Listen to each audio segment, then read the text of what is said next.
एक आदमी और उसकी पत्नी चिड़िया घर घूमने गए। वहां उन्होंने देखा कि एक बंदर अपनी मादा के साथ बड़े जोश से खेल रहा था। ये देखकर पत्नी ने पति से कहा, देखो कितना रोमांटिक जानवर है, अपनी मादा के साथ कितना प्यार से खेल रहा है। पति चुप रहा। तभी दोनों आगे बढ़े तो उन्हें शेर का पिंजरा दिखा। वहां उन्होंने देखा कि शेर और शेरनी ही बड़े आराम से बैठे थे। खामोश शेर एक कोने में अकेला बैठा था, जैसे शेरनी का कोई अस्तित्व ही नहीं। पत्नी ने पति से कहा, कैसे जानवर है, बिल्कुल अलग ही बैठा है, जैसे शेरनी को जनता ही नहीं। इनका आपस में बिल्कुल प्यार नहीं लगता। तभी पति ने पत्नी को एक पत्थर दिया और कहा, इसे बंदरिया की तरफ फेंको। पत्नी ने वैसे ही किया।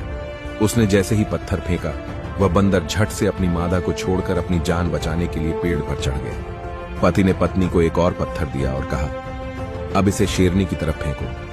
पत्नी ने फिर वैसे ही किया और उसके पत्थर फेंकते ही शेर दहाड़ता हुआ अपनी शेरनी के लिए चला आया। दोनों ही जानवरों की प्रतिक्रिया समझाते हुए पति ने पत्नी से कहा, बंदर की तरह झूठे और असंवेदनशील लोग अक्सर अपने खोखलेपन को छुपाने के लिए इसे तरीके के दिखावे और रोमांस का ढोंग करते हैं। वहीं कुछ लोग शेर की तरह होते हैं, जो दिखावे से तनाव मुक्त होकर अपनी जिंदगी को आराम से जीते हैं। और इसी तरह समाज में भी हमारे पास आजकल बंदर ज्यादा और शेर कम दिखाई देते हैं।